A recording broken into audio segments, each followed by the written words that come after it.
大川先生、こんにちは。こんにちは。どうも。はい、今回は第4回目ですね。今回も岩本君の質問があります。もうせざるを得ないですね。はい、ごめんなさい。じゃあよろしくお願いします。お願いします。はい。よろしくお願いします。質問は、内側に例えばこっち側に取ろうとしたんですが、こっち側に飛ばれちゃって逆サイドにこうなっちゃった場合、これで腕が中に入ってこの腕をピンされてこうやられちゃって、せっかくバック取ったのにフォローしきれない。そういう場合はどうですか？ありがとう。で、どうしようかな。もう一回してもらっていい？で、ちょっと待って。そう、たすきを取ったやつで、足が入ってない場、足が入ってなくて、しかも脇の手側が下になってしまった。これはバック取った側にとってあんまり良くない形になります。なんでかっつったら、僕がこの脇に入ってる手を止めて、道着があれば僕は膝握っちゃうのが好きなんだけど、膝握ってどことでここで下を向いてくれれば、下向いてきても足踏ん張って押して両手使って相手の腹の上に背中乗ってグイグイ押しちゃえばこれ絶対勝つので、相手を真上向かしたらこう笑いながら相手の足の方向いて相手に背中向ければこれで抑え込みない。柔道で言えば、後ろ下差固めか、これ柔術では点入んないけど、この後ろ下差固めってマウント取りやすいからマウントまで取っちゃえば4点取れる。で今の質問はじゃあそうされたらどうするのということだね。でもう一回でこの形は僕はものすごく得意なんですけど、この方法を知ってる人にはもう必ず負けるんで知っとくといいです。で攻防として僕は上を向いてしまうと僕の勝ちです。なので山本さん、俺を下向ければいい。ブリーチして下向けてしまう。そしたら負けちゃうんだ。で俺の腰も浮いちゃうから、ひょっとしたら右膝が入るかもしれない。右膝が入れば俺左向かすことができればまた結構安全になるね。この左足入れて締めて首人を締めれる手が下にあればこれでなかなか防ぐことが1回目2回目のテクニック使えば足目が決まるか、足が入るかできるね、ということだね。でなんか話してたよ、忘れちゃった。あと何かあった？なんか喋ったよな。ブリッジして、そうだった。ブリッジしたけど足が入らなかったっていう。要は今話にあったのは足が入ってない時にブリッジしたんですが、足入らないけどこうなると困っちゃう。でもそういう時は左に回しちゃうんだな。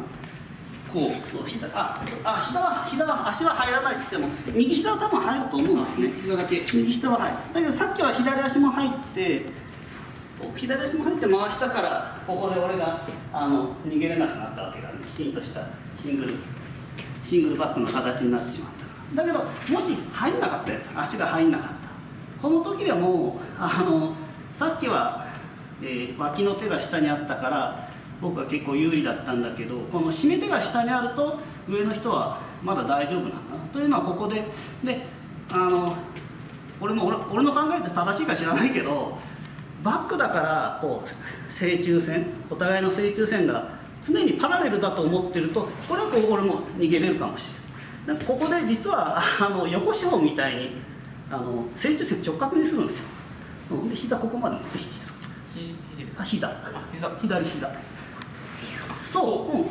今ちょっと直角っぽいでしょ。でこうなると俺逃げれないんですよ。だってこれ引いても引かれないでしょ。膝でギュッて頑張って頭上げれば引かれる。だってパラレルになってる。ちょっとこの膝どかしてパラレルになってれば俺これ引いちゃえば足入ってないから逃げれるからね。だから相手と直角になってしまう。そうすれば俺引けないし、隙があれば右足ひょいって上から入れることもできるし、ちょっと戻せる。でもし俺がここから無理やり下向こうとしたら左足をここから入れてくればそのバック取れちゃう。ありがとう。これやっとそう手は助けはやっぱ最強なんで取った方がいい。で俺は思うにやっぱ締め手は下なの、足が入ってない。でも足が入ってないとやっぱ逃げられるんで、こうパラレル、正中線がパラレルでこの方が足が入りそうな気がするけども入らないもんね。特に左足なんかここで潰されてるからもう入んないんだよね。でそれで道着だったら道着があれば肘グイグイ引かれたら引いてしたらこれでやっぱり終わっちゃうわけだね。だからその時はもし足が腰の下で死んでたら相手小づいてでもでこんだけしてで肘は腰を止める、胸止めて顎止めても逃げれるんだろう。でこんな風に逃げてればめっちゃ締めれるし、ちょっと戻れるな。相手の逃げ方次第だけど右足先に入れてもいいし、で岩本さんが下向いてこようとしたらうまく入らなかった腰上がったとこもう一回相手が下向いてちょっと待って向いてこようとしたら膝を腰に乗っけとくね。で肘も腰に乗っけとく。で胸はつかない胸は離す1回で肘を床についてそう肘を中心に体がぐるっと回るやつ。多分うまいな全然違う。あんまりうまくできなかったけどこれで止まるから彼はかなりのレベルの方に回ったんでうまく入らなかったけど、まあそうすればいいんじゃないかな。分かった、はい、そうバックの攻防はね覚えることが覚えるっていうか理解することがすごく多いんだよね。右手首左手脇左手首右手が脇の時どっち向いてるかどっちの足が入ってるかでやることがかなり変わるんで。でもね初心者の人は初めはクローズドガードもフックガードも一緒じゃんと思うけどマウントも一緒だと思うけどまあ違うんだよ。違うとやることはルールがまるっきり変わるんだよ。だからでもそれを理解すれば理解してない人とやれば簡単に勝っちゃうからいいぞ。でその下の足が引っかかって上に行けないときは右膝で見えなかったよね。でも膝で蹴ってもいいけどあんまそういうことしなくて優しくつま先を腰の下に入れて、はい、足を前後にこれで抜ける。だから別にやってみる。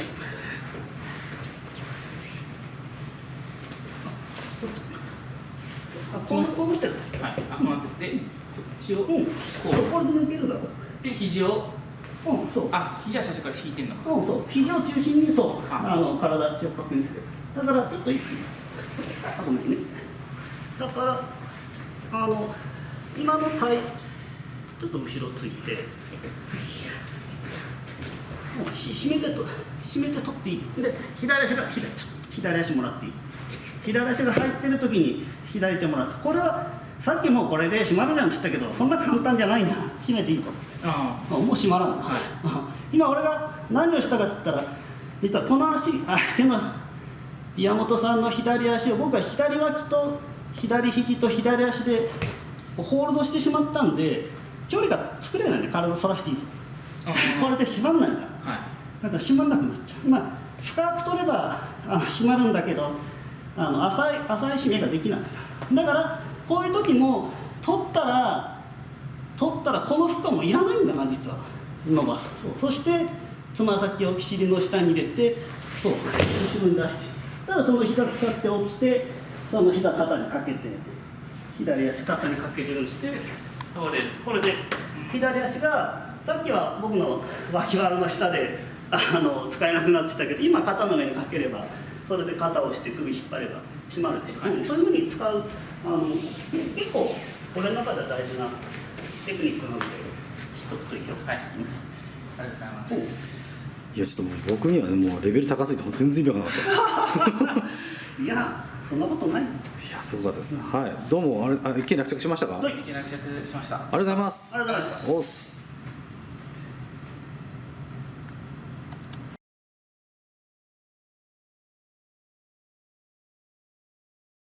力使わないで翻弄なんてまあ断言していいけど自分より弱い人しかできない、だからなんか絶対無理だよね武士者とやって力使わないで翻弄しますなんか一生かかっても無理だよ、だからそういうなんか無理としか言いようがない、